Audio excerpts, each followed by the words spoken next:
स्वित्झर्लंडच्या दावोसमध्ये आजपासून जागतिक आर्थिक मंचाची 56वी बैठक. महाराष्ट्रासाठी अधिकाधिक गुंतवणूक आणण्याचं देवेंद्र फडणवीस यांचं उद्दिष्ट.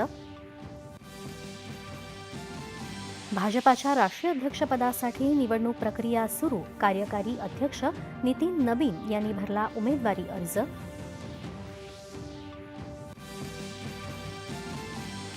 दहशतवादाविरोधात शून्य सहिष्णुता बाळगत पोलंडनं भारताच्या शेजाऱ्यांना प्रोत्साहन देणारी कृती करू नये. एस जयशंकर यांची स्पष्टोक्ती. युक्रेन संघर्षावरून भारताला वारंवार लक्ष्य करणं अन्यायकारक. पोलंडच्या उपपंतप्रधानांना एस जयशंकर यांनी सुनावले खडे बोल. जागतिक नाणेनिधीनं भारताच्या विकासदराच्या अंदाजात सुधारणा करत 7 ऐवजी 7.3% वाढीचा नवा अंदाज केला जाहीर. गाझा पट्ट्यात शाश्वत शांततेसाठी स्थापन करण्यात येणाऱ्या बोर्ड ऑफ पीसमध्ये सहभागी होण्यासाठी ट्रम्प यांचं पंतप्रधान नरेंद्र मोदींना निमंत्रण.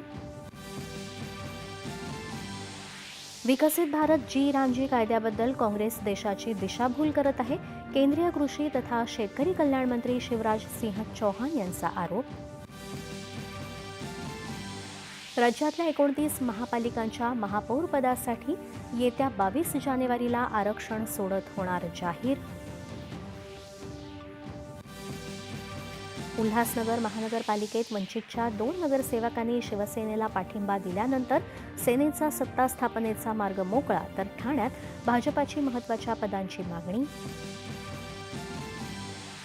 जागतिक बाजारात गुंतवणूकदारांकडून मागणी वाढल्यानं चांदीच्या दरानं गाठला 3 लाख रुपये प्रति किलोचा नवा उच्चांक.